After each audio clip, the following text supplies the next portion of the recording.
and we'll start it. So doubts about studies can we ask in the end? Yeah, we can ask in the end. Okay, Okay. so today's lecture is total 2 hours. Okay, Okay. 1.5 hours actually will take the syllabus, and then after that, last half hour we can discuss about the doubts. Yes. Okay, sir. Okay. Control S.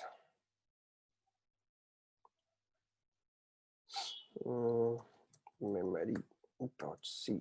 Okay. Okay, so in this actually session, first we are going to see that is how to allocate your memory dynamically. Okay, so dynamic allocation of memory.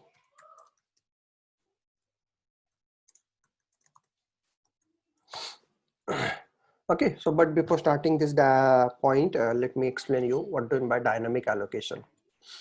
Okay, so actually allocation of memory means, suppose if you create the variable, if you're creating the variable, then at what time actually that memory, the variable will get a memory, at what time. Actually there are 2 times you can get, you can assign that memory to your variable, and that is your first one is your compile time, and second one is your runtime.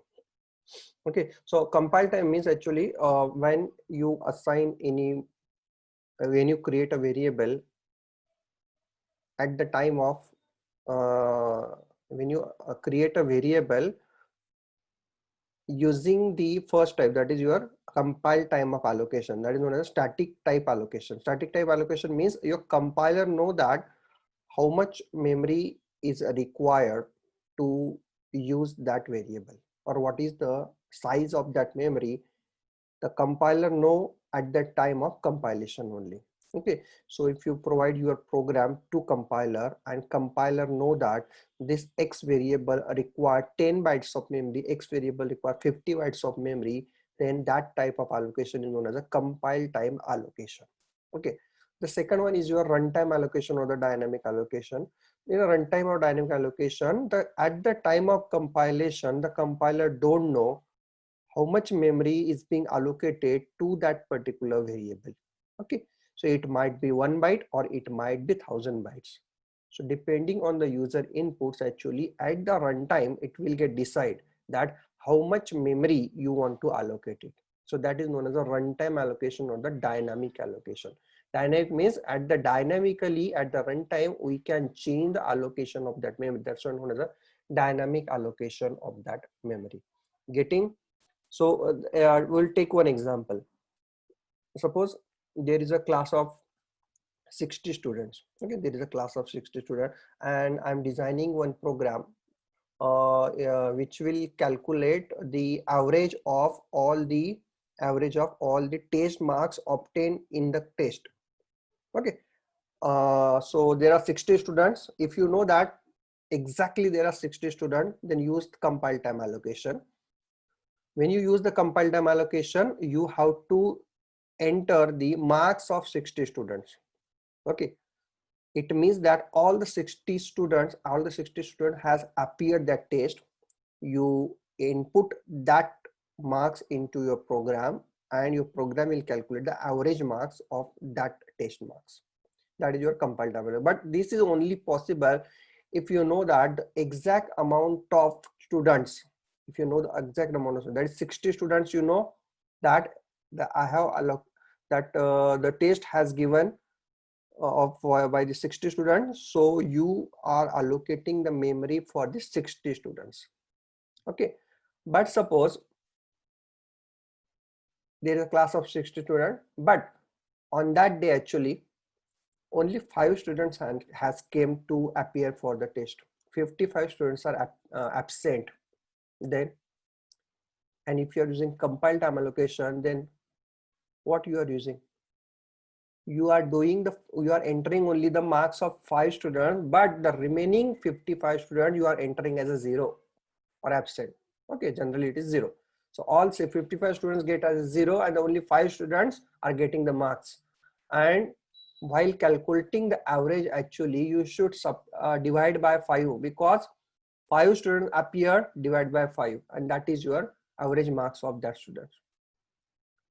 Okay, so in that case actually you are wasting the memory. Why? Because you are not using the 55 locations of your memory. You are going to use only the 5 locations of memory. So 55 location is wastage there, memory wastage. You are doing memory wastage. So what is the solution? Solution is, at the time of running your program, ask to the teacher that how many student has appeared the exam. First, the teacher will tell that only 5 students appeared, so allocate the memory for 5 only, and then apply the formula and get the average. Now here there is no memory wastage because you are allocating the memory only for 5 students, because 5 students have only appeared the test examination. Getting why, where we need the compile time allocation and where we need the runtime allocation. If you don't know how much memory we want to allocate at the time of compilation, use dynamic allocation. Okay, suppose if you are asking to the user that enter the numbers, and how many numbers the user are going to take, we don't know. So what we are doing, generally doing at if you are using compile time allocation, we make an array of 100 or we make an array of 1000, and now user can enters any number, 2, 5, 10, 60, 70, any numbers user can enter. But what about the remaining? If you have allocated the memory for 1000 blocks and only user has entered 60 blocks, so 940 blocks are wastage there. 940 bytes, that memory get wastage there. Blocks memory get wastage.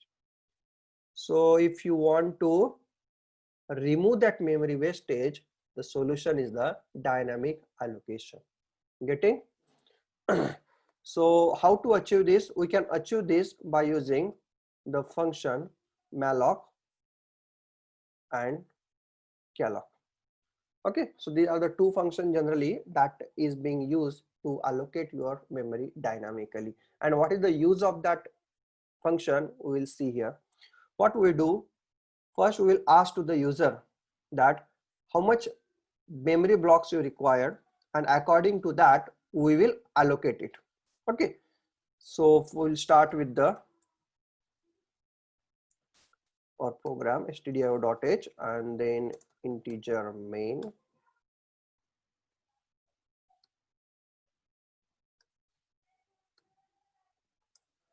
Okay, so now next one is we require one variable to store that size. Okay, what is size? Okay, so first I need to ask to the user that how much memory block you require. Okay, so enter the size. Okay, enter the size. Okay, so if the user has entered 5, only 5 memory blocks of integer get created. If user has entered 50, the 50 memory blocks of the integers get created. Okay, so how to use it? So first we need a one pointer.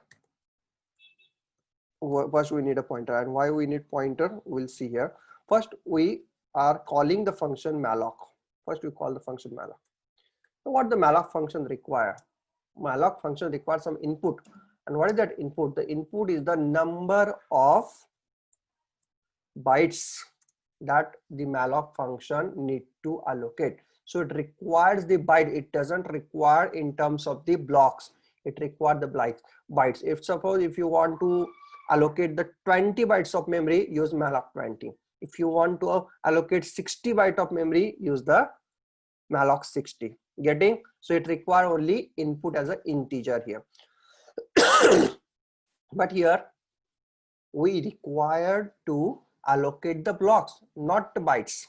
So can I convert the block into bytes? Can I convert block into bytes? I have the number of blocks. How many integer I want to enter? Suppose 10 integer. If the user has entered the 10, if the user has entered the 10, okay, suppose if the user inputs equal to 10. If the user input is 10, tell me how much memory I should allocate. What is the amount of memory that should I allocate? I require 10 integers to store. One integer is 4 bytes. 4 bytes. Okay, so 10 integers equal to 40 bytes. 10 integers equal to 40 bytes. So I need to put here 40. I need to put here 40. Okay. But if I directly put 40 here, and if the user has entered 20, then your program failed. Yes, So at sir. that time, it should be 80. So this number should be dynamically changed. It should be dynamically changed. So how to change this number as a dynamically? So first what I'm doing, size multiply by the size of int. If I'm using this, so what is size? Size, if the user has entered 10, so size is 10. 10 multiply by the, what is size of int? 4. 4. So 10 multiply by the 4, 40.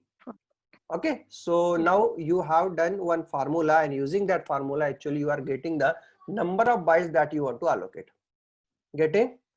Yes, So sir. what I can use here 4. I can use here 4. But what happen if I run this program in Turbo C? In Turbo C, size of integer is 2 bytes only.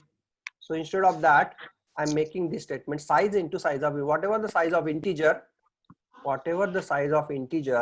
that is get multiply with the size, and you will get your number of bytes here. Okay, so the malloc function actually allocate the 40 bytes of memory if the user has entered 10. Okay, so 40 bytes of memory I have now, but how to access that memory? Now that 40 bytes is just simple one memory block of 40 bytes only. One memory block of 40 bytes. But how you are going to access that memory? You are going to access that memory in terms of what? You are accessing in terms of integer block, or in terms of float block, in terms of double block, or in terms of the character block. So if you are using as a character block, then how many locations are there? 40 locations are there. If you are using as an integer, if you are using as an integer block, then there are only 10 blocks are there. Only 10 blocks you can access. If double is there, then actually you can access only 5 blocks. You can access only 5 blocks. Okay. So I have to define the way of accessing of that block or memory. Okay. So how to use it? I have to typecast it. If you want to give the type of that memory. Now this malloc returns the memory which is not having any type. Malloc generally return void pointer. It returns a void pointer. Generally it returns the address. But what is the type of that address? The type of address is void, V-O-I-D. Void is, what is the meaning of void? Nothing. So it means that the type of that memory is nothing. So we have to typecast it. We have to type, why we are typecasting it? To define that how I'm going to use that memory block. 40 blocks I want to use as a 10 blocks. Each block is having the 4 byte. If I'm using double, if I'm typecasting with the double, then it means that there are only 5 blocks are there. And how I'm accessing that 5 blocks? One block is of 8 byte, 8 byte. Getting? So first I want to define here the how I'm going to use this memory. So this is the way of typecasting here. So whatever the memory written by your malloc, that I am typecasted with the integer pointer. So it means that now that memory is now divided into the block of 4 bytes only. Okay, that memory I'm going to access as a block of 4 bytes. First 4 bytes, second 4 byte, first next 4 byte, like that. And if I'm typecasting with the cache star, then meaning is I'm going to access that memory as a single block of 1 byte only. So total 40 blocks are there in this memory. But now I want to use it as an integer memory. So that's why I have to typecast it with the int star here. But the malloc function returns a address. Malloc function return an address. So I have to store that address is one of the pointer. So we have defined one pointer PTR. So just you need to assign it. So whatever the address written by your malloc function is now get stored into the PTR. Getting? Yes, sir. So PTR contains the address of the memory allocated by your malloc function. What is that address? It is a starting address always. Okay, it is starting address. I can again explain you with this diagram. Okay, suppose malloc is allocating this much of memory. How many blocks? Total 10 blocks. 10 blocks of 4 byte, every block of 4 byte.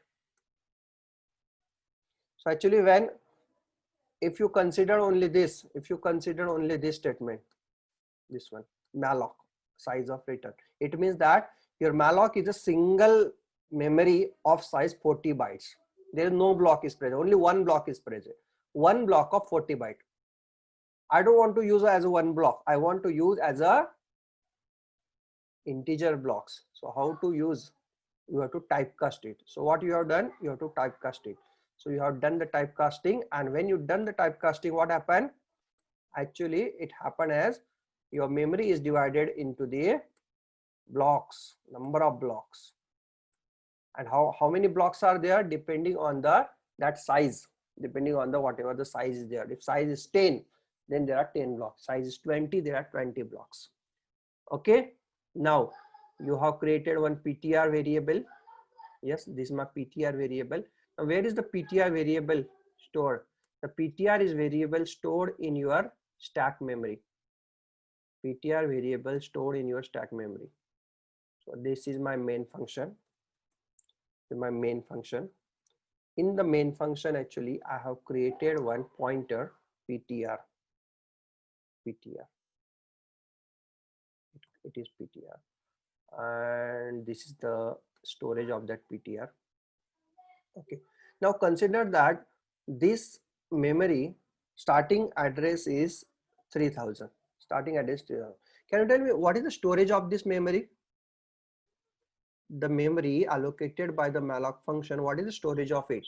We know that there are 4 types of memory: code memory, data memory, stack memory, and heap memory. So out of that 4 memory, what is the storage of this memory? Heap. Yeah, heap memory. Okay, because the heap memory contains all the dynamic allocated variables. Okay, so here we have created this memory as a dynamic memory. So it's stored in the heap type of memory. Okay, it is stored in a heap type of memory. Now you are doing PTR equal to this. It means that now PTR contains what? PTR contains 3000. PTR contains. It means that now PTR is pointing to this memory. Getting? PTR is pointing to this memory. So using the PTR, you can access this memory, and as this memory blocks are the consecutive stored, all the memory blocks are stored in a consecutive memory. So we know that how to access consecutive memory, just increment the pointer, or you can do PTR plus 1. PTR plus 0 is the first block, PTR plus 1 is second block, PTR plus 2 is third block, PTR plus 3 is fourth block, like that. Getting? So previously in last lecture we have seen that using the PTR how we can access the consecutive memory locations. We can increment the pointer, or otherwise we can add one integer to that pointer. Getting? Yes. So suppose if I'm doing this statement, value at PTR plus 2 is equal to 30. So tell me, where is that 30 get stored? Block number 0. This is block number 0, block number 1, block number 2, block number 3, block number 4. PTR is pointing to the first block. So where is the 30 get stored? In first only, Third sir, block, sir. because addition is not valid, no, sir. Yeah, Pointers. here it is stored 30. Yes, sir. Third block, no, sir. PTR plus 2. If the 30 will be stored only when if you're doing value at PTR equal to 30. If you do value at PTR equal to 30, then at the first block 30 will be stored. But what you do, PTR plus 2. PTR plus 2 means PTR is incremented by 2. And we know that in the last lecture what we have done, if you increment the PTR by 1, then it is always increment by the size of its data type. What is the size of what is the data type? Integer. Size of integer 4 bytes. So it is incremented by the 4 byte. If you incremented by 1, incremented by 4 byte. Increment by 2, incremented by 8 byte. So what is the memory address of next block? 3004. What is the memory address of this block? It is 3008. 8. So PTR plus 2 is 3008. 8. PTR plus 2 is 3008. So you are doing value at 3008. Value at 3008 is equal to 30. So it means that this 30 is going to store in this block. Yes, getting? So it is very similar like your array now. It is just a allocation matter. If you do that, int ARR1 of 10 and this statement that we are doing here, both are same. The difference is that the memory for that array is allocated in your stack memory. Now here there is array is there, but that array is stored in your heap type of memory. But it is stored, it is just like your array because it is a consecutive memory location. Okay, it is, you can access as a index. You can also access this memory using the index number 0, index number 1, index number 2, like that. Getting? So instead of that, this, can I write here PTR of 2 equal to 30? Can I write here PTR plus 2? I have proved it. This Yes, sir. I have proved. Value at PTR plus 2 I can write as a 12 PTR plus 2. Yes. Even I can write 2 of PTR equal to 30. Both are same. Yes, sir. Okay. So PTR plus 2 means at the second index I'm going to store 30 here. So everyone clear this point? Yes, sir. Okay. Now next one is clear. Okay. So here array has been created. Now I want to store some value inside it.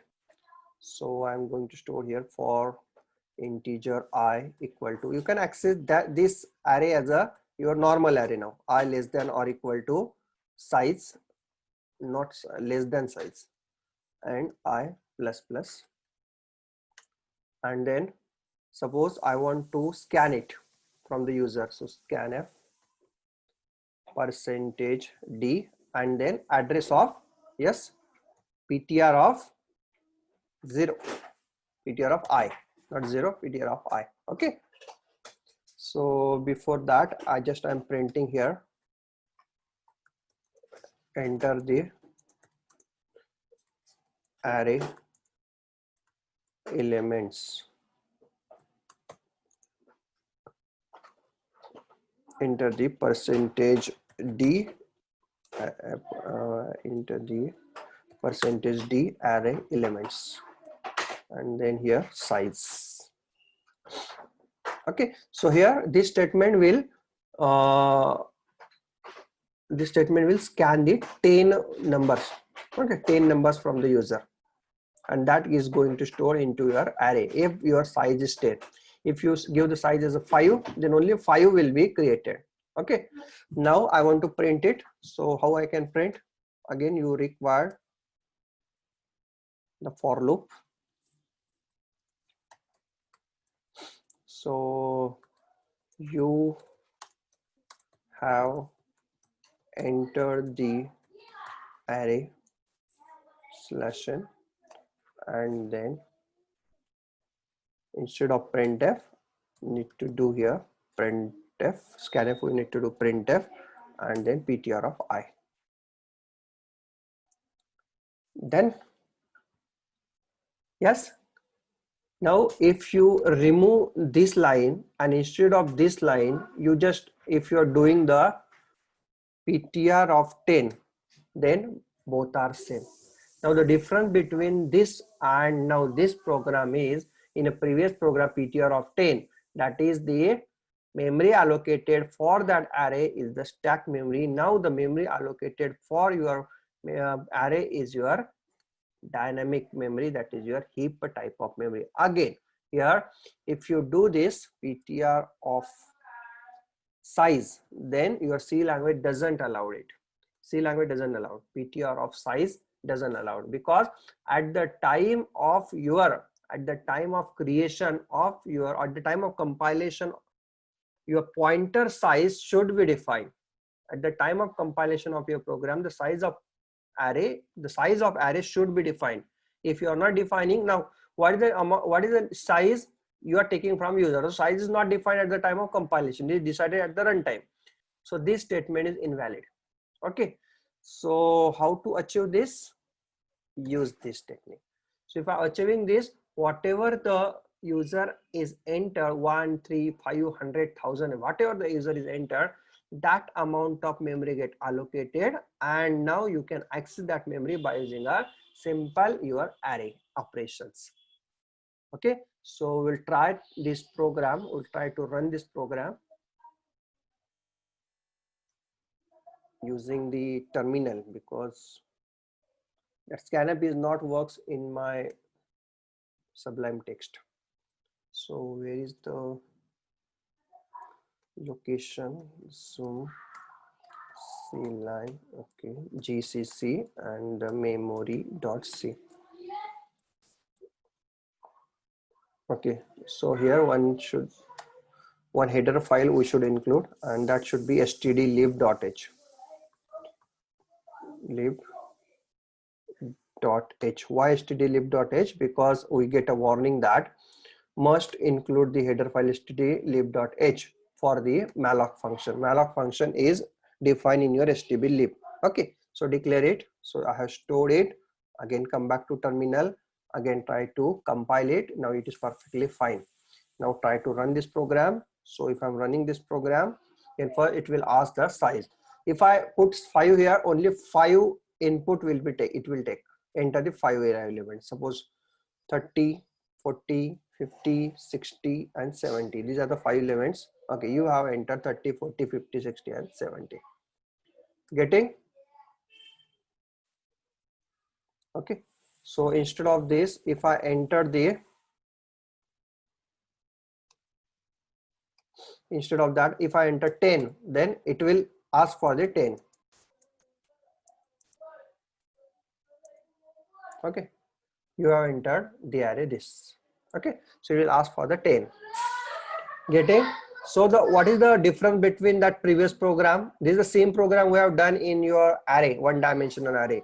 Here also we have done the same program by using the memory allocation, dynamic memory allocation. What is the difference? Tell me. It's memory wastage is not done, sir. Yeah. So in this memory, in this program actually, we have saved the memory.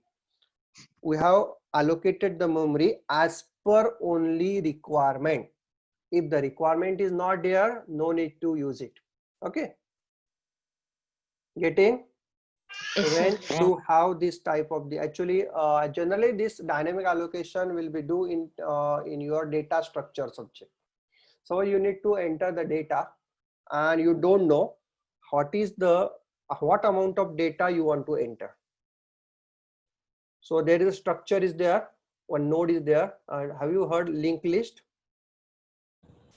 Linked list? We've heard, sir, but we don't know what it is. Yeah.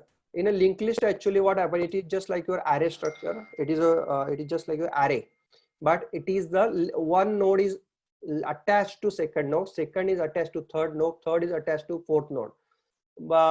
And you can delete any node at any time. You can add any node at any position there. So only attachment we have to do. So there are only pointer concepts are there. Okay, that is the advanced C language. But at that time, suppose first one data came, create a node, only one node. Second data came, create a second node. Third data came, create a third node. So you are creating the new node as per the requirement. So how many nodes you want to create? Depending on if the user asks to enter more, create a nodes there. One node data stored, attach at the last time. Enter the data, first allocate the memory, enter the data and attach to the last into that linked list. Okay, so it is somewhat it is very just like your array, but accessing the array is very easy. You have the indexes are there, but accessing the linked list is somewhat different.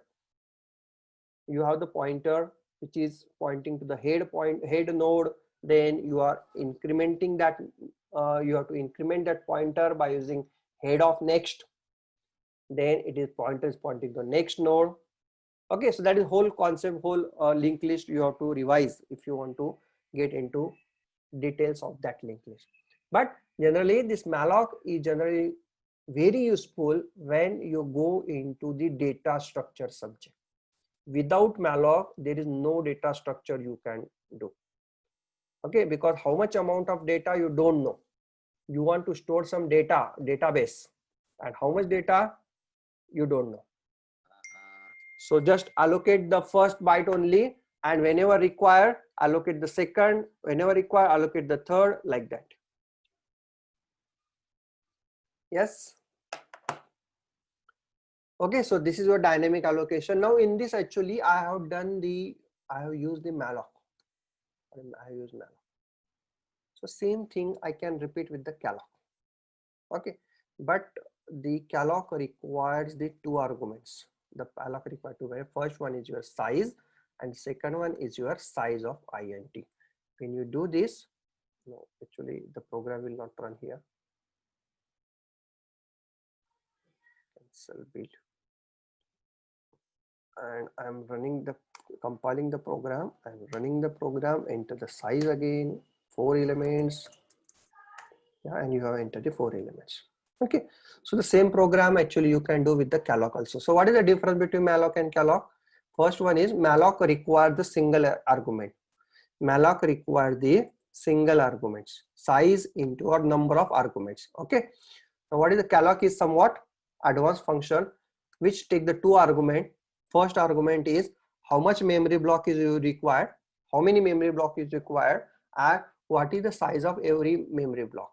That is the two arguments. So only difference, instead of star we put there comma. So two argument, calloc required the two arguments. Getting? First difference. Second difference is if you allocate the memory by using malloc,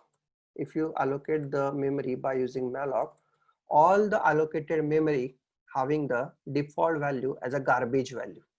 Okay, so whatever the memory block is there, now 10, if your user inputs 10, then the 10 memory block is created, but all 10 memory is having the what is the storage default initial value? It is garbage value. So malloc is having the default initial value as a garbage value. All 10 inputs, all 10 integer having the garbage one. But if you allocate the memory by using calloc, then somewhat it is a advanced allocation. In advanced allocation, actually whatever the memory allocated or what is the memory blocks get created by the calloc having the default initial value as a 0. Getting the difference? Two differences are there. First difference is your default initial value. Okay, default initial value of malloc is garbage, default initial value of calloc is 0. Second difference, malloc requires only one argument, calloc requires the two arguments. That is the second difference. Okay, this is the only difference available in between the malloc and calloc here. Okay, but rest of the working is very simple because calloc actually call the malloc inside it. In a calloc function, if you see the implementation of calloc function, it calls the malloc function inside that calloc function. Okay, so it is a wrapper of the malloc, in which actually you are taking the two inputs, size and size of int, and then it will call the malloc function by size into size of int. Okay, and after allocating, it will clear the memory. So all the memory will be clear, that is, it contains the default initial value as a 0. Yes, getting? Have you noted down these points that I've told you, malloc and calloc? Yes, sir. Okay. Okay, so I think we have done with the dynamic memory allocation. One thing I can also do, suppose I want to create the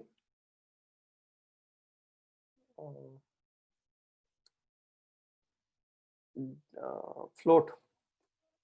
I want to create an array of float. I want to store the percentage marks, and the size I want to give as a suppose 20. Okay, and I want to use the calloc function. So tell me, what is the statement? Size is 20 and float pointer. So what is the statement? First is Float. in a bracket. In a bracket, actually, we'll put float star. Float star is very important because we want to typecast it with the float star. This PTR, the type of the PTR and the type of this malloc should be same. Okay, so if it is PTR is a float star, this should be float star. Remember it. And then malloc or calloc I want to use. So calloc, then first argument. Now calloc required two arguments. First argument is 20, comma. size. 20 means size. Then Size of float. 4. size of, Float. Can we pass the numbers also, or we have to pass like this only, sir? we have to pass only like this only. This is the standard process. We can pass number also. There is no error, but this is the standard process. Okay, because size of float, why we are putting 4 there? Instead of putting 4, we can directly put size of float. Size of float is 4. Automatically their float will be no need to give hard code their value. Okay. Okay. So in this way, actually, we can use this dynamic memory allocation. Getting? Sir, in printf, what if we print only I without PTR? Where? Yes, sir. Here. Here. Yes. PTR of I. Only I means what will happen, sir? Okay, if I printing only I. Yes. Tell me, you tell me what happened. It will print 0 to 19. Oh, okay, sir. Huh? So you're printing this count. You're printing count. I don't want to print count here. I want to print here this PTR of I. PTR of 0, PTR of 1, PTR of 2, PTR of 3, like that. Okay, sir. Okay. Only PTR means, sir, address will print, no, sir? Okay, yes. The same PTR. What a PTR contains? Tell me. Address. PTR contains the starting address of your memory. So what is it is address? If you print PTR, it is trying to print address. Simple. So if you want to print address, then use %u. Okay. Yes, sir. So if you want to print address, you can also print address, but use %u there. And if I use value at PTR, then only first number will be printed 20 times here. Okay, star PTR. PTR is pointing to the first block. So whatever the first block contains, its content will be printed 20 times here, because this printf will execute 20 times. Okay. And if I want to print the whole array, then just put +1, not +1, plus I. Okay, so plus I. Okay, so PTR plus I and value at that one. Okay, or instead of that, I can use PTR of I. Or instead of that, I can use I of PTR. Okay, all things are same. Yes. Yes. Yes, sir. Now the next topic I want to discuss with you, and that is the preprocessor directive.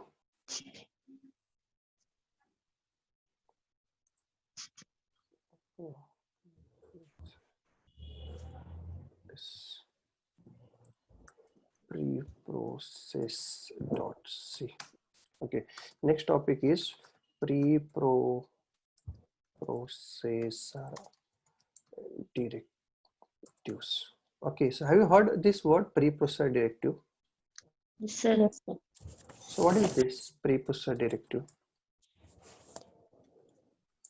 As the name indicates, it is a preprocessor. Preprocessor means it before going to process, before process. What is process? Compilation. Before compilation. Very simple. Before compilation, if I want to direct the compiler to do something, then we use the preprocessor directive. Just like very first example of preprocessor directive is this.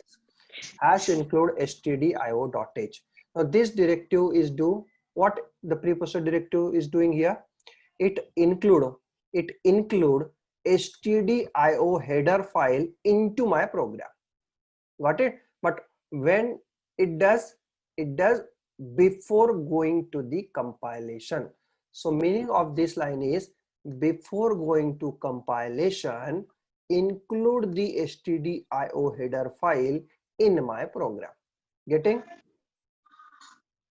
Okay, so this is known as this hash. Sir, could you repeat? This include directive generally do include directive includes the header files in the given program, so it means that before going, this hash represent if your any C statement start with hash, it means that it is not for compilation, it is for the preprocessor. Do you know that how your C file will go for the compilation? Do you know? When actually when you compile your program, then what are the different steps? First one is your editor. Okay, first one your editor. Second is preprocessor. Second is preprocessor. Third is the compiler. Third is compiler. The fourth one is the assembler.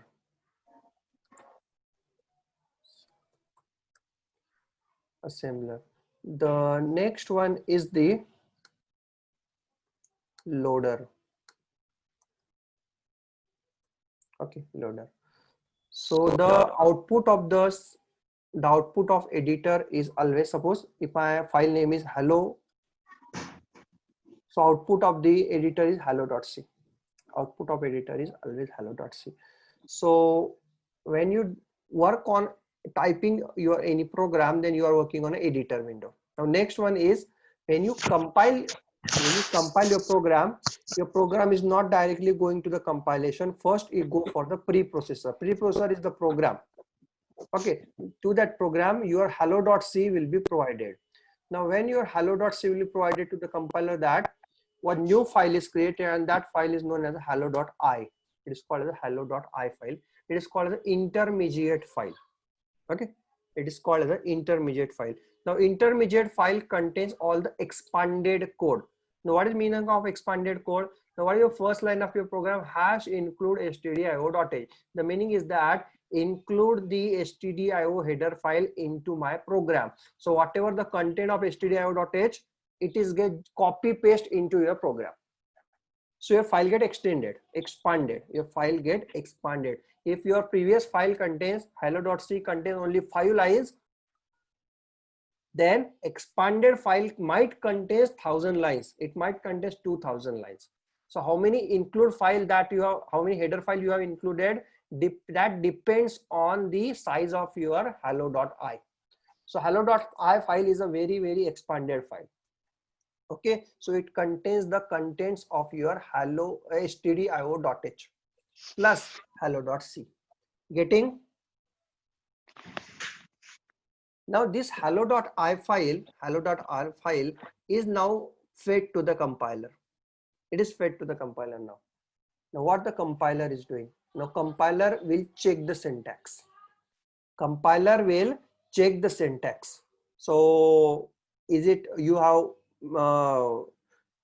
there is semicolon is present at the C statement of that, or any missing curly bracket, or your circular bracket, or any dot is missing, or any other type special symbol you have entered, any variable name declaration error, all the grammar will be checked in your compiler. And the output of compiler is hello.obj.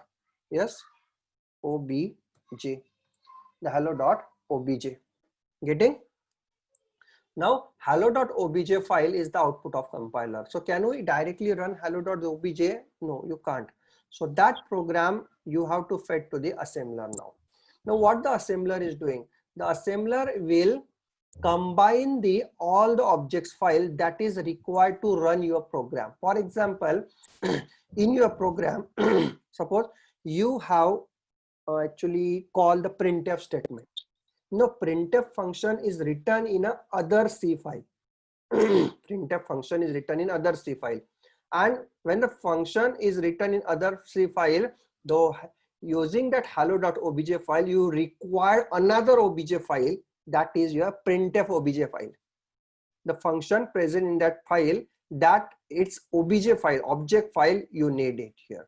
So whatever the required object file to run your program, all the required obj file will be assembled here, and all the object file after assembling your, this will convert your program into the your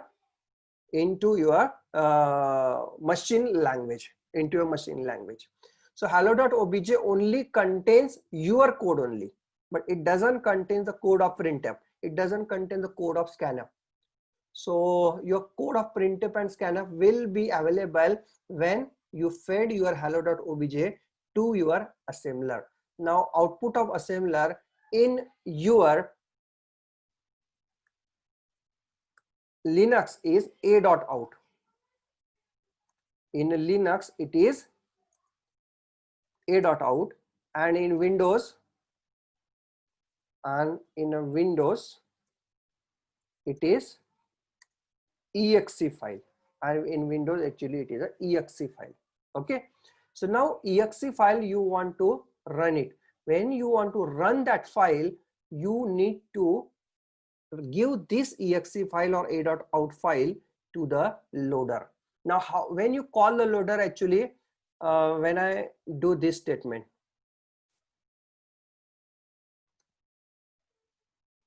okay, when I do this statement, so where is my terminal? Yes, so when I do this a.out, yes, when I do this /a.out, it means that I'm calling my loader. Now what is the job of loader? The job of loader is copy the a.out file or exe file present in your hard disk to your RAM memory. So the job of the loader is the loading of exe file into RAM for execution. Okay, so this is the whole process that is carried out when you actually compile your program and run your program. So are you getting this? So what we are learning here, preprocessor directive. What the job of the preprocessor directive? It directs the compiler that what to do before going to the compilation. If you want to do anything before going to the compilation, we have to do in your preprocessor only. Okay, so we have to include the stdio header file before going to the compilation. Include the include stdio.h. Getting? If you don't want to use #include stdio.h, open the stdio.h, copy there and paste in your program. Your program is perfectly fine. Your program will perfectly run there, because you have now, you are not calling the preprocessor, you manually done all the things that your preprocessor is doing. You open the stdio header file, copy there, paste in your program, and then after that content of your stdio header file, type your program void main or int main. Getting this? Yes, sir. Okay, so have you know this before I told you? Do you know this process? No, sir. Okay, actually all these are the theory point of view, that's why I have not covered it. Okay, so #include stdio.h, it is a first preprocessor directive we have learned, that is, it is known as a file inclusive directive. Okay, what it called? It called file inclusion directive. So it is generally used to include a particular file into my program. Okay, Now next one is suppose int main. Okay, and we'll put a return 0. Now second precursor directive we want to learn here, that is the hash define. Very important, hash define. Hash define. Now what is the meaning of hash define? Suppose I want to print here for integer I equal to 0, I less than or equal to 10, I plus plus 1.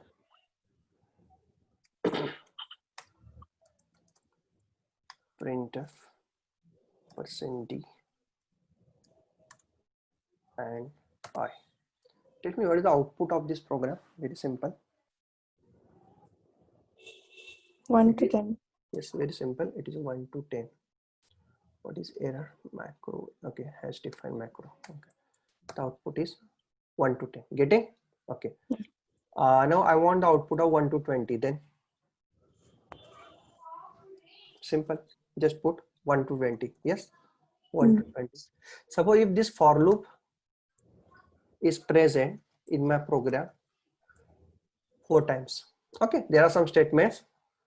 Here also statements. Here also after that for loop again some statements are there. Okay, consider this is there a statement. Okay, it is a blank statement, but consider it is statements are there.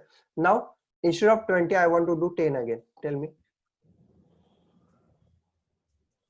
I want to do 10 for all 4 for loop. I want to do 10. I want to do it as a 10. So what I need to do, I want to modify my program 4 times. I want to modify my program 4 times. Okay, I run the program and I will get the 4 times 1 to 10. Getting? Okay. Yes. Okay. So instead of that, I can define one macro here as a count, and I'm defining that count as a 10. And instead of putting the 10, I'm using here count. I'm using the count here.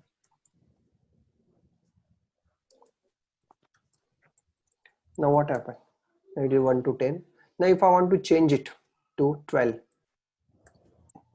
only one change. Only one change. So if that for loop is present 100 times in your program, so only one change will affect it. Getting? Yes, sir. Is it very easy? Now you can say that, sir, instead of using that count, I can use a variable also. Count is equal to 12. And instead of using that count, I can use here simple count variable. Yeah, can I use it? Can I use it? Count instead of capital count, can I use small count? Because count No, is a sir. variable name. It keeps changing also. So you can see here, if count is 10, so it will print output as 10. If it is 12, then the output is 1 to 12. Perfectly fine. 19, that is perfect. It is 19. So what is the difference between this and this?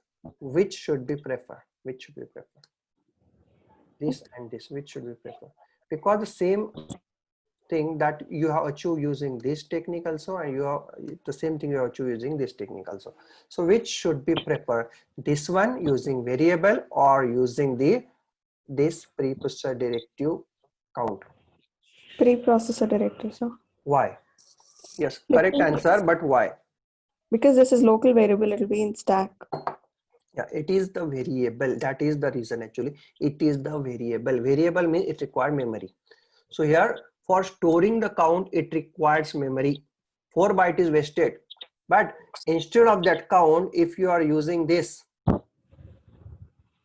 instead of the count, if you are doing this, then there is no memory required to store the count.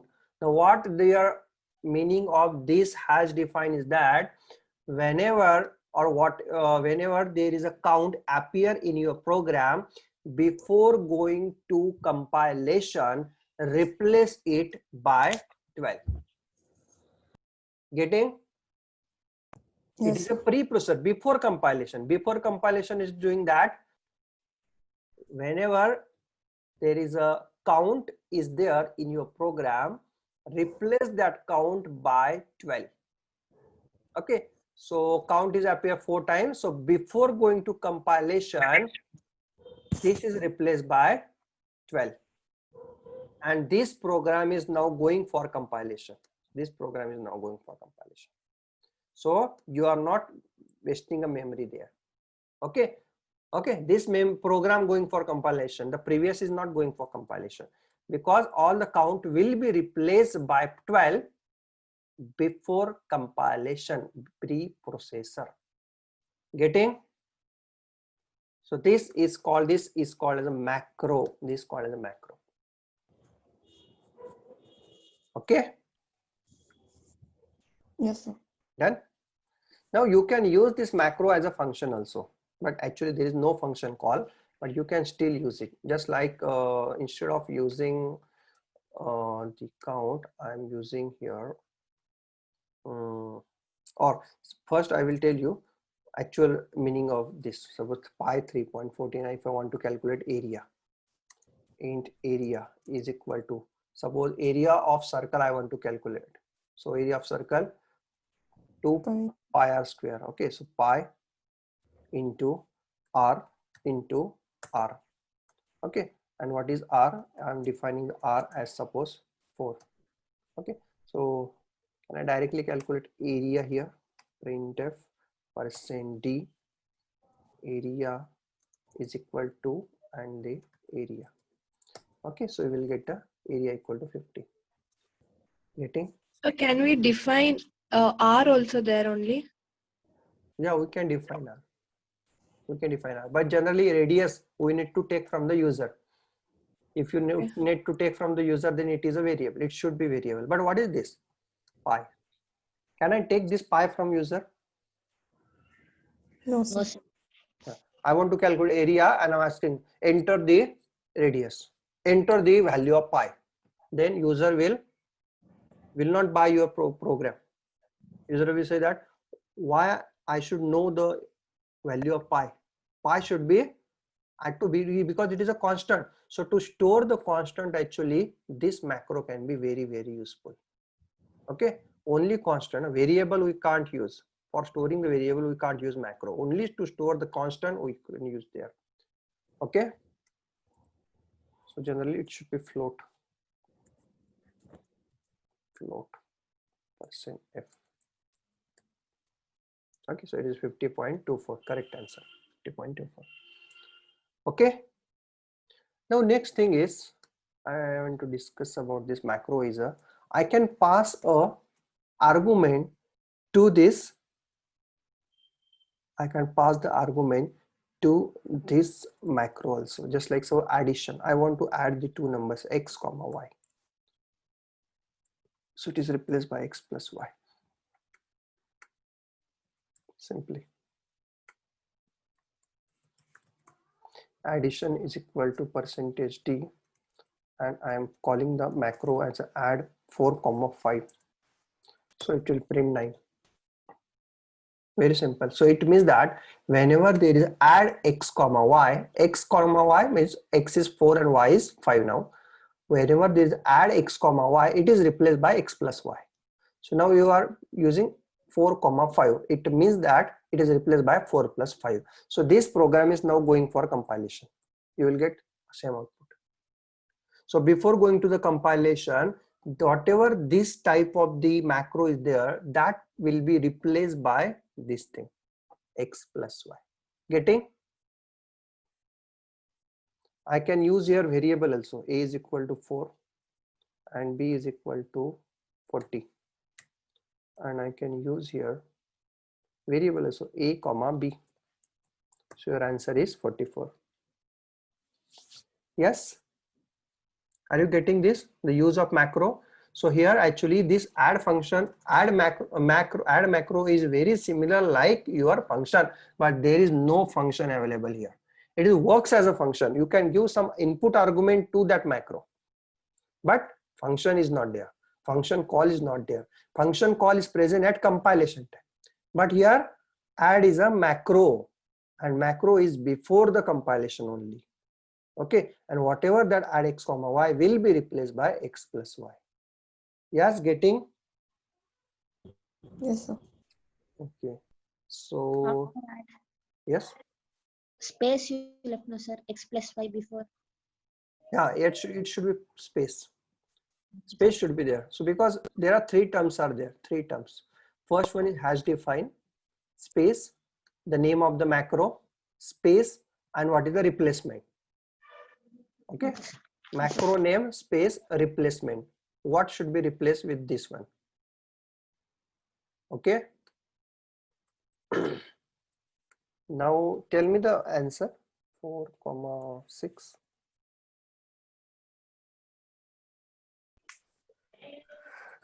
Yes. 10, 4,6. 10. Yes, correct. 4,4. 8, sir. Yes, correct. Okay. So it is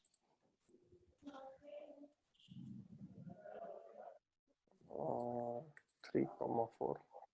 Now suppose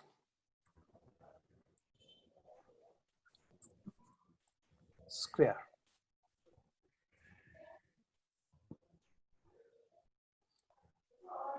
X into X. Yes. Square and 5. Okay. Now what is the answer? 25. 25. Okay, because what happened here, the 5 is replaced here, and whatever the square of 5 will be replaced by 5 into 5. So here it is replaced by 5 into 5. So it is just a find and replace. Find square of 5 replaced by 5 into 5. Okay. Now tell me, instead of 5, if I'm doing 5 plus 3, 2 plus 3, then what is the answer?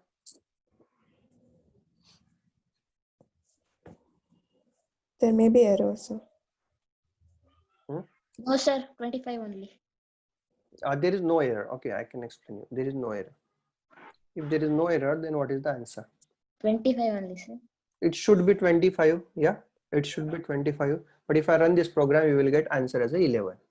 Why? Because we're passing two arguments, but we defined No, one. no, we are argument. not passing two argument. Passing two Sir, argument means it is square and separated by 3 square, comma. sir.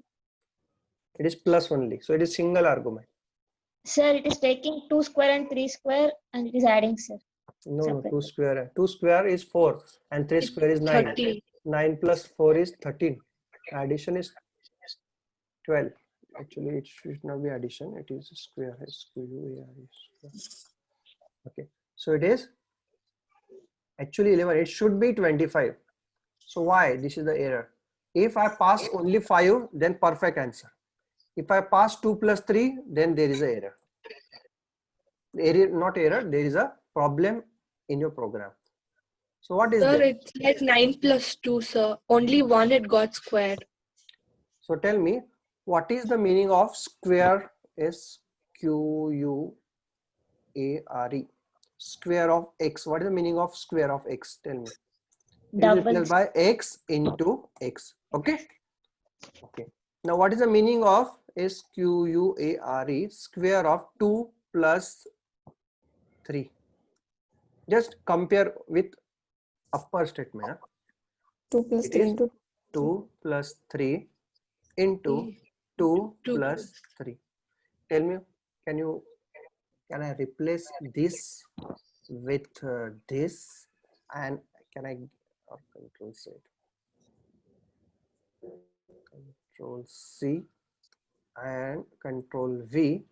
Now this thing is done by your macro processor or your preprocessor. If I run this, you will get answer as 11. Getting? So it means that your macro is doing expansion like this.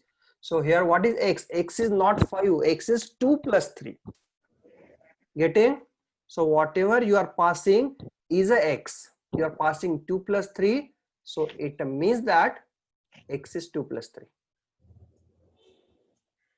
But the same case, if this is the square is your function, while passing an argument to a function, that function argument will get solved, and after solving that function argument, your argument is passed to a function. But this is not the case with the macro, because it is not a function call. It is just a find and replace.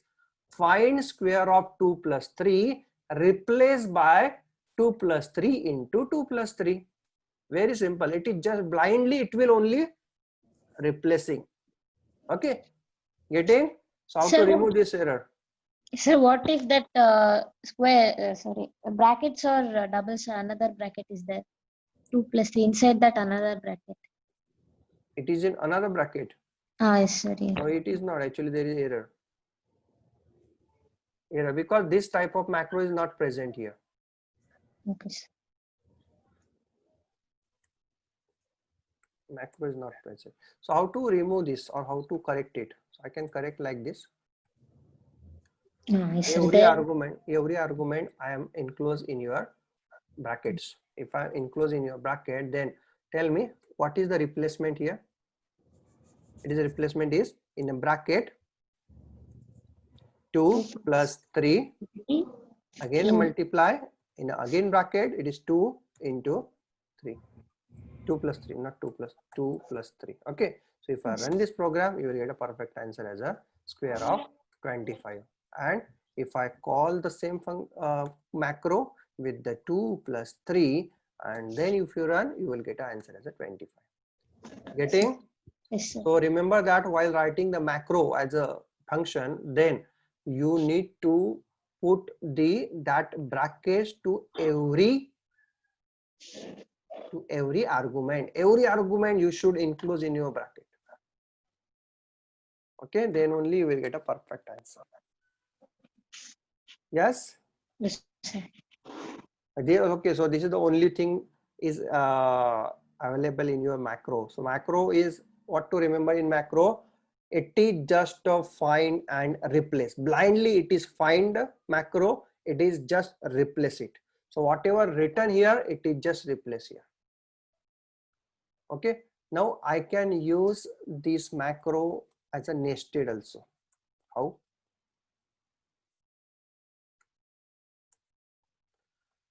Hash define, suppose fourth of x. I want the fourth power to the x.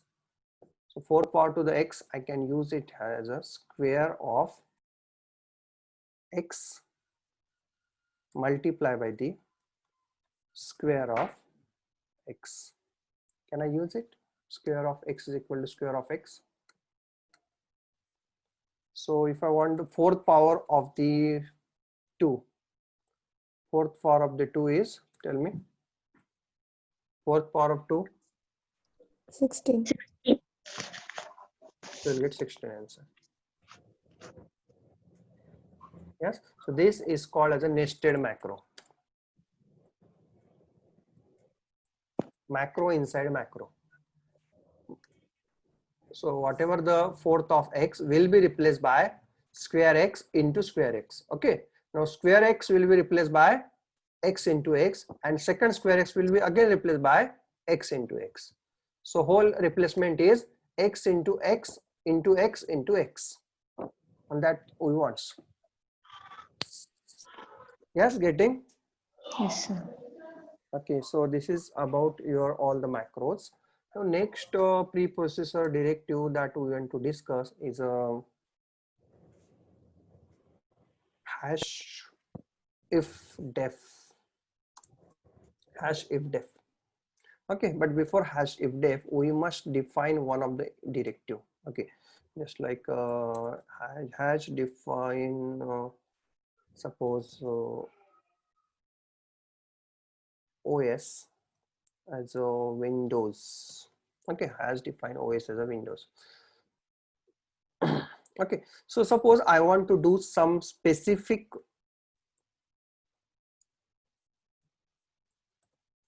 statement. I want to execute some specific statements. I want to provide some specific statement to the compiler depending on the operating system. Okay, so I can do here if OS hash if define OS equal to Windows, then I want to do something. So it is now related to the your compiler. Okay, we will take one program here. Okay,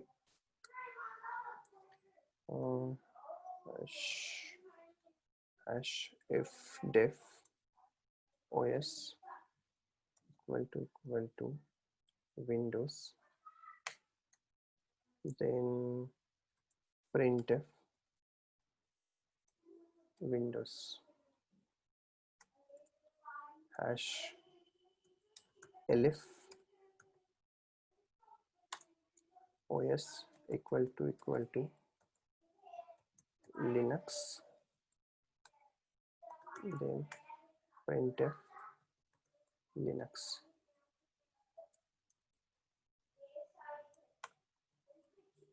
Hash else printf other OS and hash end if. It is very similar like your simple hash if statement. Okay. If else statement, what the if else statement is doing? If else statement is checking the particular condition. If that condition is true, then if the condition is true, then the specific statement get executed. Okay. If the condition is true, then the specific statement get executed. Now, if we want to not do a condition, if you want to check the condition and depending on that condition, we want to compile a particular statement. So instead of that 3 printf statements, I want to compile only one of the printf statement only. All the 3 statement is not get, actually check. So how to use? So I can use it like this. So if def os equal to Windows, so it means that if the OS is defined and if OS equal to Windows, then which printf get compiled? Printf Windows will be compiled. And if OS is declared as a Linux, then the second printf will be compiled. Otherwise, if OS is neither Windows, if OS is neither Linux, then the last printf will get compiled here, not executed. It will get executed after compilation, but it is only for compilation. So when I run this program, actually,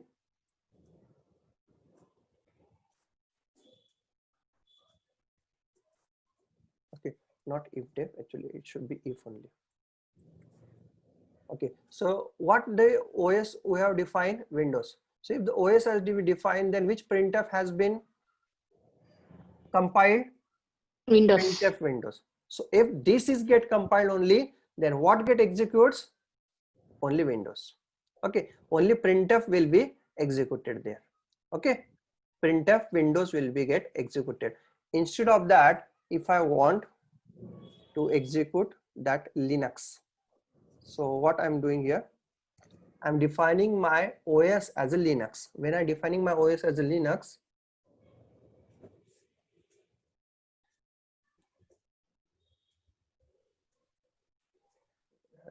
if first is OS is Windows, it should print Linux. If OS equal to Linux, then it should compile the Linux, and if it is Mac, then it should, because it is first is false, second is false, and third else will be get executed. If third it will be get executed, then the other OS will be get compiled and it will get executed. Okay, so hash if constant expression. Okay, so okay.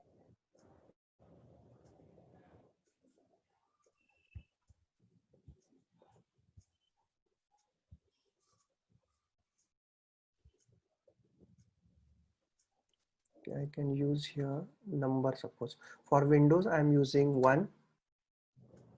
It is for the actually comparison of the string 2 and suppose 3. Okay, so if OS is equal to 1, then Windows.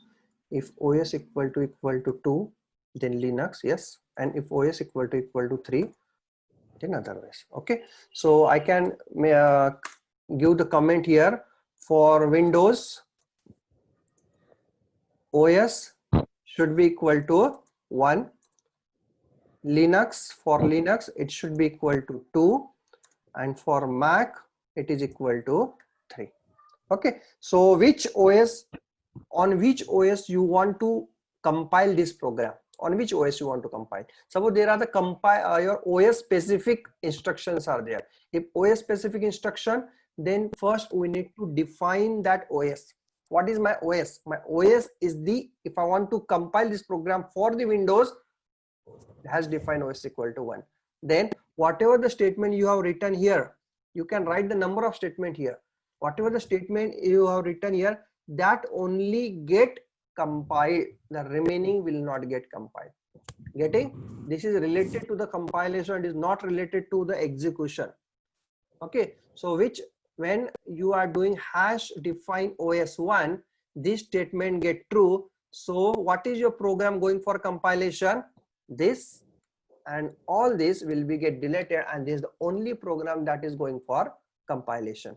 Okay, and if you are defining the OS equal to 2, then the what this program is only going for compilation, printf Linux, and you will get the output as a Linux there only. Getting? So if you want to do a compiler specific compilation or any program specific compilation, then we can use this hash if, hash elif, hash else, and hash endif statement. It is just like your if else if ladder. Getting? But it is not related to the execution, it is related to the compilation. Before compilation, if you want to decide that I want to define, I want to execute these statements only, I don't want to execute this one, then I can do this. Yes. So the previous one will not work. Like Yeah, if you give different actually it is OS. for the that Linux. If I'm doing a Linux now, so comparison will fail there. Comparison OS equal to Linux. Okay, so it searches that Linux is the one of the preprocessor directive, because what is Linux we don't know. Okay. What is Sir, is Linux? there any, The compiler don't know. That's why is there any rule that, yeah, Hmm. it has to be in caps, what you define? Yeah, now you I can know. define in a small case also, but it is a standard procedure that all the macros should be defined in your capital case letter to differentiate from your normal variables. Okay. Yeah, so if there is normal variable, just we always put in a small case letter, and to differentiate that with the this macro, put the macro in your capital case letter. Okay, so I can actually do one program here for you to explain this. Suppose I want to do a program of addition. So tell me int a comma b. Yes, a is equal to 10 and b is equal to 5. Yes, addition program, tell me. A c is equal to int c is equal to a plus Same. b, and then printf addition is equal to %d /n and comma c. Okay, so if I run this program, then you will get output as addition is 15. Okay, can I do the same program for subtraction?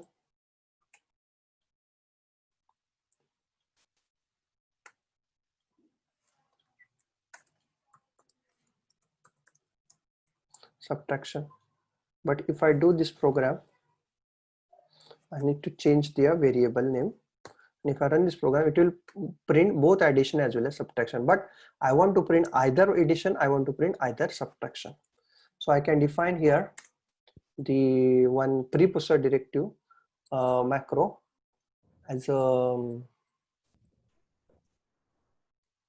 OPER, what operation you want to perform. Okay, so if you want to perform the addition operation, then 1.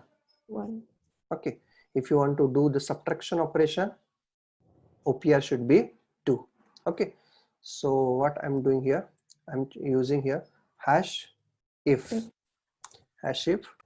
oper equal to 1. If oper equal to 1, then I am compiling this program. Hash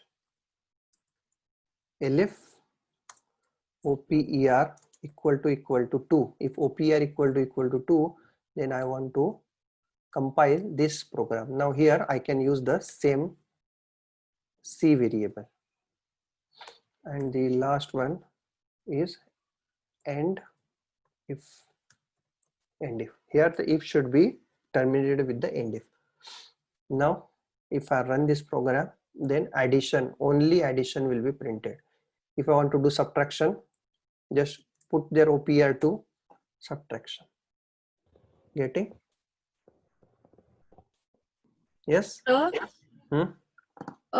here for else if only ELIF, sir. It is not else if, it is elif. It is called elif. ELIF. Elif. So there we can even put only else, no? Only else. Yes, we can put else, but in front of else there is no statement.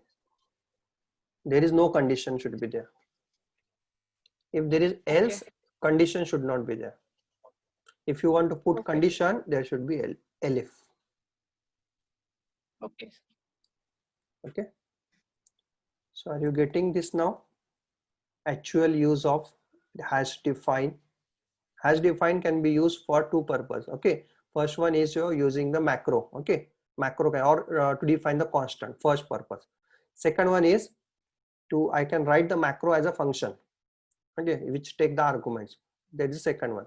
Third use is I can, using the macro, I can use the conditional compilation. It is called the conditional compilation. Which statement is going for compilation? We are deciding it. If OPR is equal to 1, then these two statements are going for compilation. This 3 plus 2, 5 statement going for compilation. If OPR is equal to 2, then 3 plus this 2 will be going for compilation. If OPR is equal to 3, then if OPR equal to 3, then what is the output? Yes, if OPR is equal to 3, then first is not satisfied, second is also not satisfied. So only three statement get executed. Printf is not executed, so there is no output. Yes. So for conditional compilation, we can use the preprocessor directive hash define. For conditional, what's the repeat? Conditional compilation, not conditional execution. For conditional execution, we can use a simple if else. That we have learned decision control structure. That is called as a conditional execution. Which statement we want to execute, we are controlling by the condition. Execution. Here compilation. Which statement is going for compilation, we are controlling through the condition. That is known as a conditional compilation. So Yes? this ash if, ash elif, and ash end if, is those used only when define is used, sir? Yeah.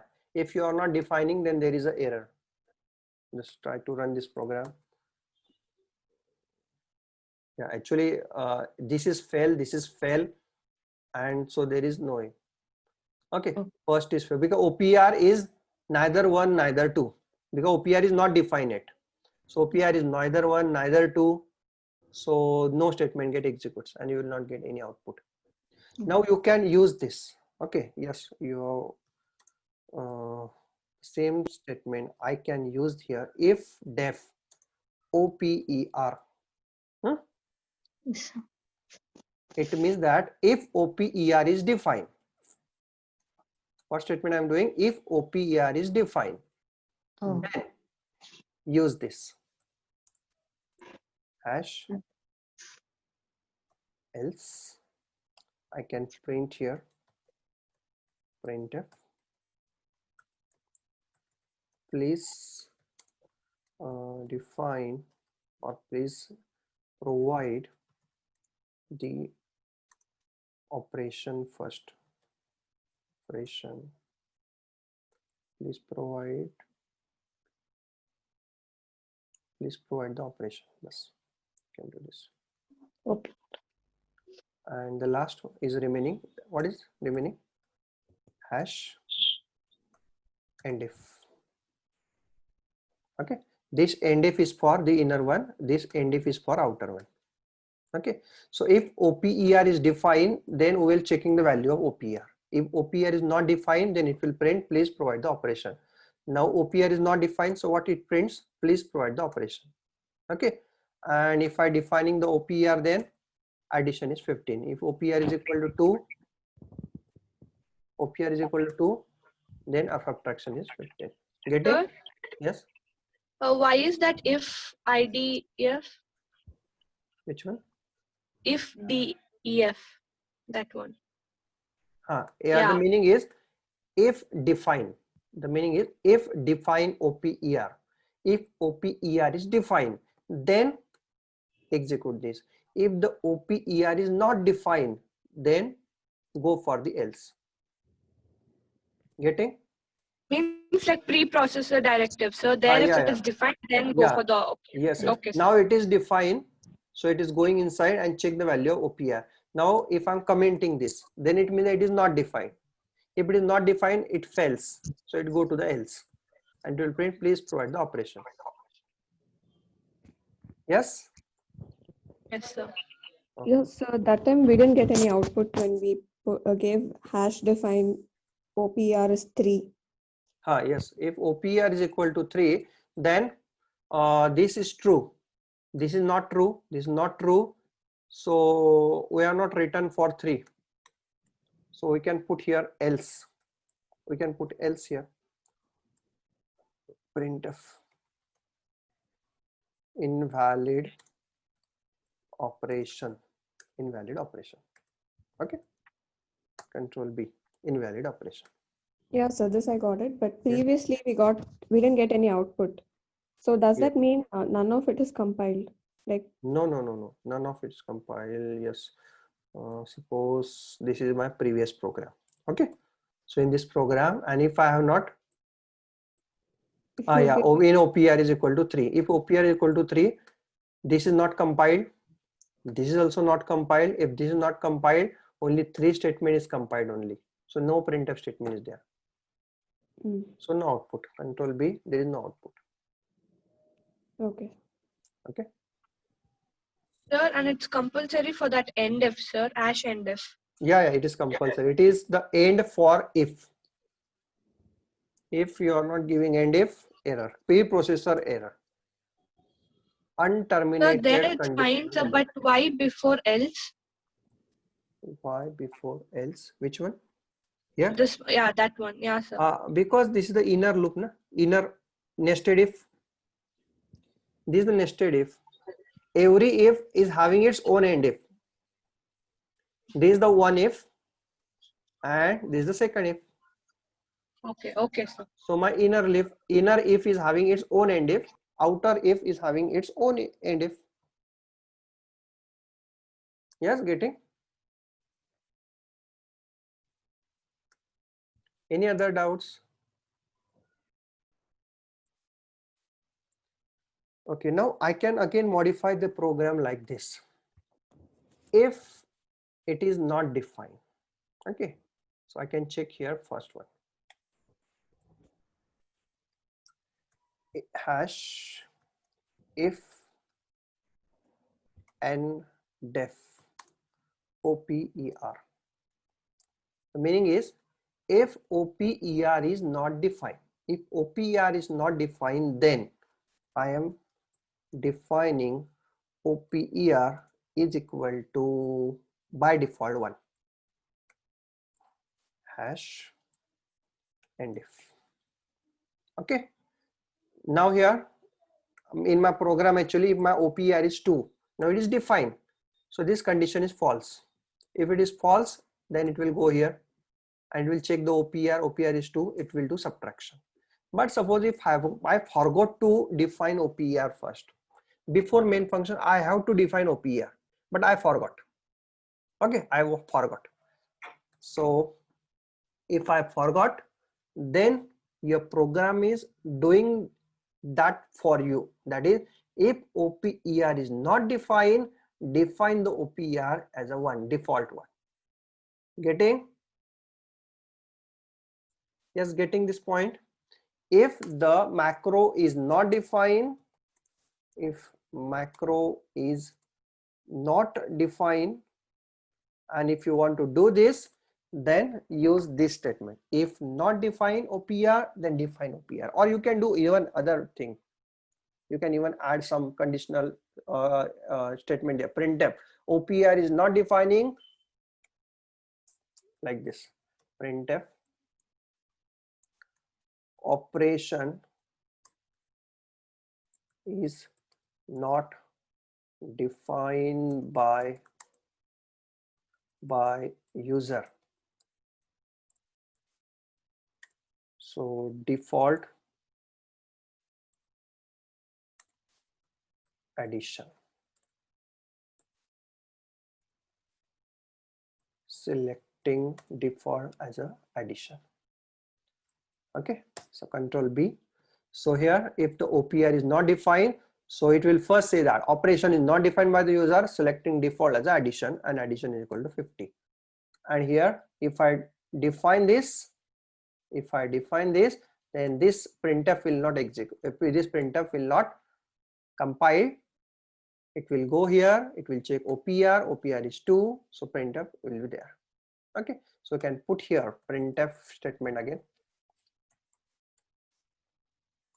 Operation is defined by the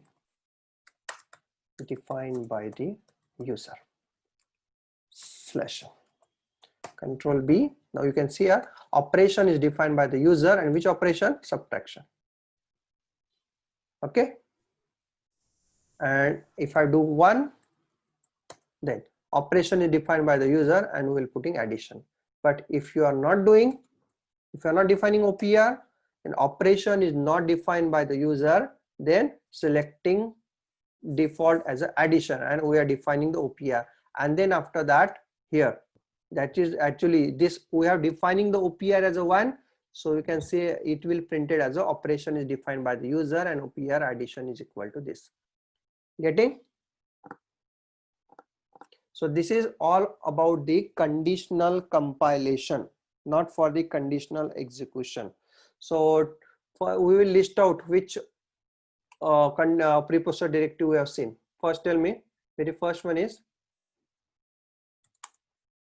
first preprocessor directive we have seen as a first one is your hash include. Okay, second one hash define. Third one hash if hash elif, then hash else, hash endif, hash if def, hash if def, then hash if and def, if and def. Okay, so this preprocessor directive we have seen. Okay, so have you getting this, all the preprocessor directive? It is for the conditional compilation, not for execution. Huh? It is for conditional compilation. Yes, getting? Any doubt? Any doubts? I can explain you doubts. Okay, and we'll take the doubts clearing session. 12:40 is there. The first tell me the doubts in today's session, then we will take the doubts of the previous session.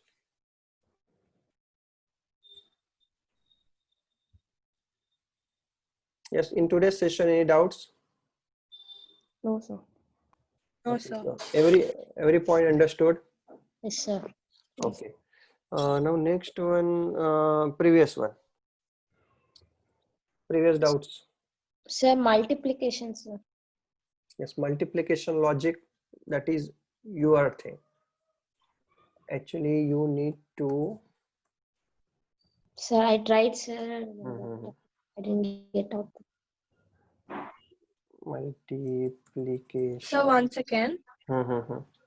the symmetric, Mhm. if two matrices are same, means transpose is same, Hmm. then it is symmetric. Yes. No, sir. Yes. Instead of that, we can only give two symmetric, and if instead of that we can only give two matrices, Hmm. and if they're same, it is symmetric, or else it is not. Like that also we can do, no, sir. But symmetric matrix related to the single matrix. It is Okay. related to the single. That single matrix, input matrix, is a symmetric or not, that you have to print. So your input should be only single matrix. It should not So be two matrix. if it is single matrix, then we'll do transpose of that. First, Then take after the that, transpose if- and check the transpose matrix with the first matrix. Now First do the how you are checking. First element check with the first one. Okay. If succeed, then second element check with the second one. If succeed, then third element check with the third element. So if the second one is fails, then no need to check others. okay. Just do break there. If ARR1 of I is not equal to ARR or transpose of I, then break. Or you can say there, this matrix is not symmetric and break. So if one of the missing, one of the, it is not matched, then it will directly go outside your loop.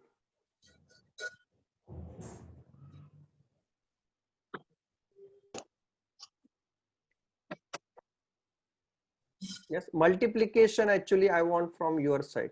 I can easily tell you, directly code I can also give you.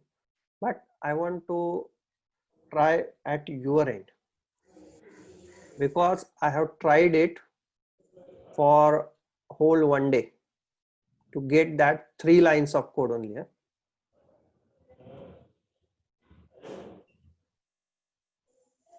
So you can have this all the theory, and using that theory actually then use your formulas.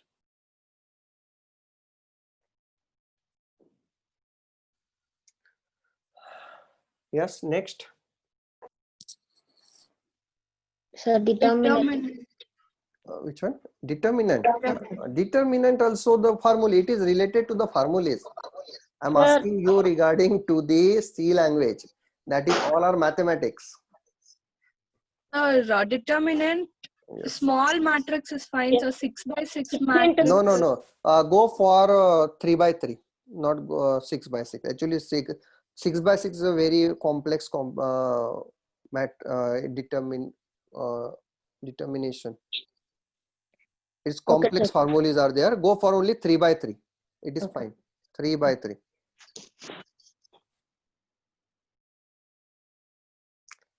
Now first do all the manual one, all manual, and just see the patterns. What is repeating? What is repeating? Can I use this index as I? Can I use the index as J? Or can I need one more index K? Okay. So manual, actually manual, you have to write all these steps, and depending on which steps are repeating, then according to that put into that loop. So for the other program that was P of 5, I think second one from the one you gave,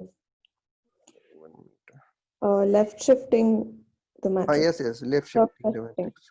Yeah, so I could circular shift a normal array, but how do you call that function, sir? Like shift matrix of, should you call the array there, P of I? How do you call Just that? input is the array directly. Yeah, Pass in the by main address. function we'll input the array. Pass by address, pass by reference. Yes.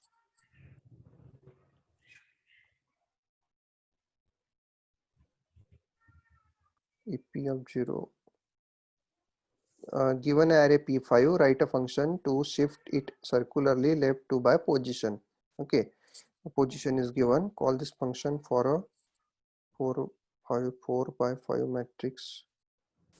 Okay, so actually it is given that your array is a single dimensional array. In an example, it is given single dimensional, and after that they said that call this function for 4 by 5 matrix. Okay, but don't go for 4 by 5 matrix, stick to the single dimension. Single, I got it. So only Yeah. for calling, I couldn't know how to call the function. just that, suppose if fun one, shift is the name of the function. Shift int star p, and Int just star pass int star p, and how to call it like this. Should we call it p square bracket of 5? Okay, function call. First, I will give you the function definition. Okay, function definition is the void declaration, void shift, and then int star. Okay, this is my declaration. Function call is shift and the address of ARR1 of 0, or instead of this you can directly put ARR1. Okay, this function call. And what is the function definition? Function definition is void shift and int star p. Okay, so this is in your main function. This is in your main function, control X, control V. Okay, and now here there is ARR1. ARR1 is there. Okay, and instead of ARR1, actually just you are using P here, P of 0, P of 1, P of 2, like that. Okay. If you have done same program in main function, just shift that program in this function, and instead of ARR1, use the name as a P. You're done. Okay.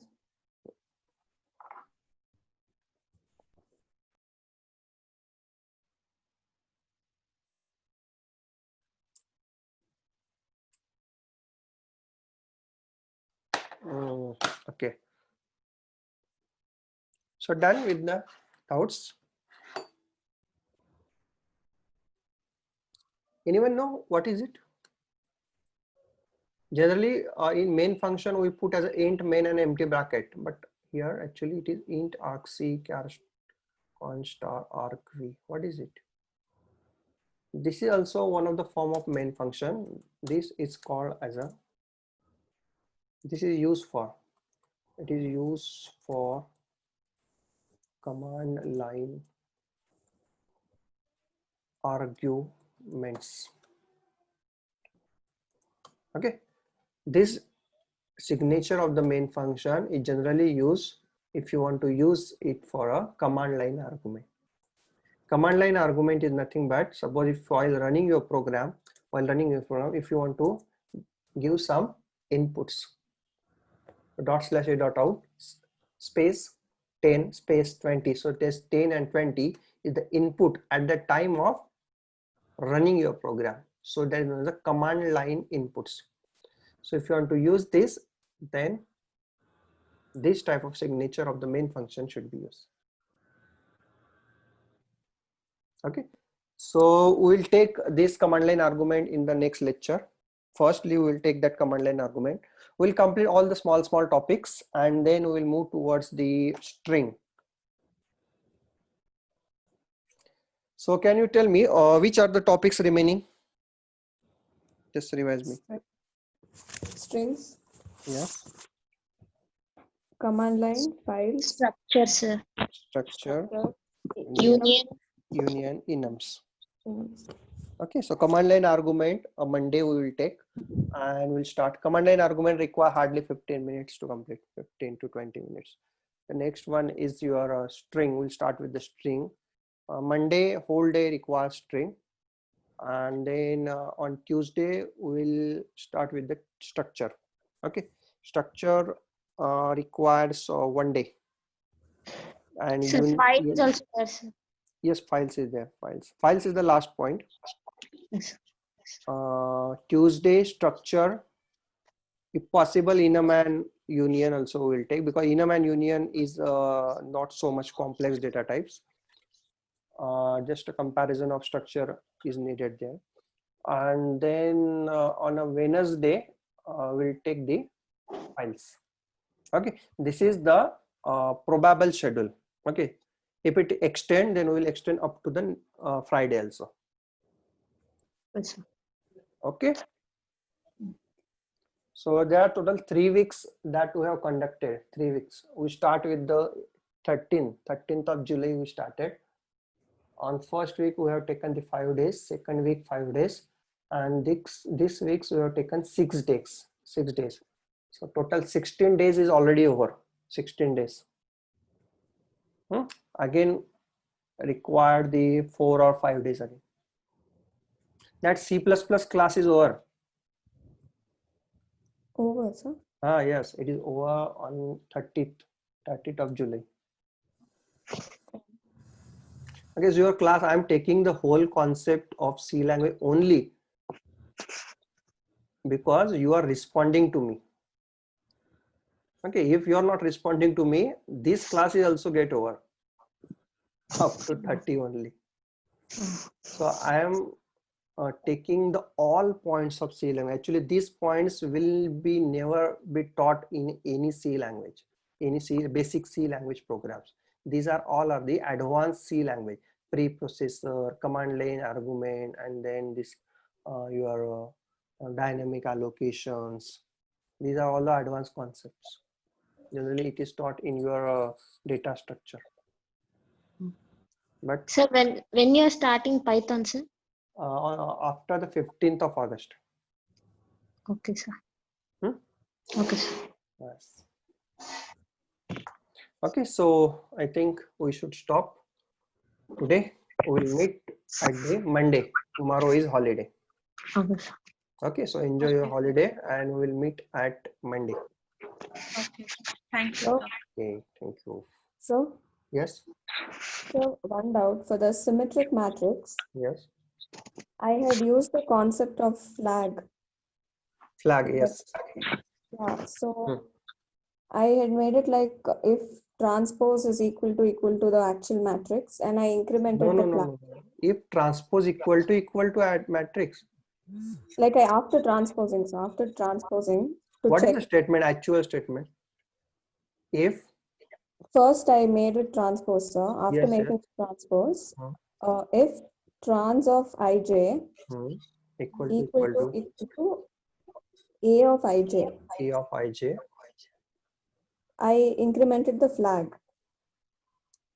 okay, if it is equal, yeah, you can increment, yes. It means that you are checking that how many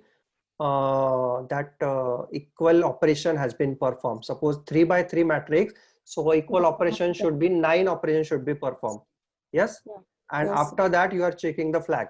If flag equal to 9, then it is a symmetric matrix. Yes, sir. Yeah, this is also one of the concept.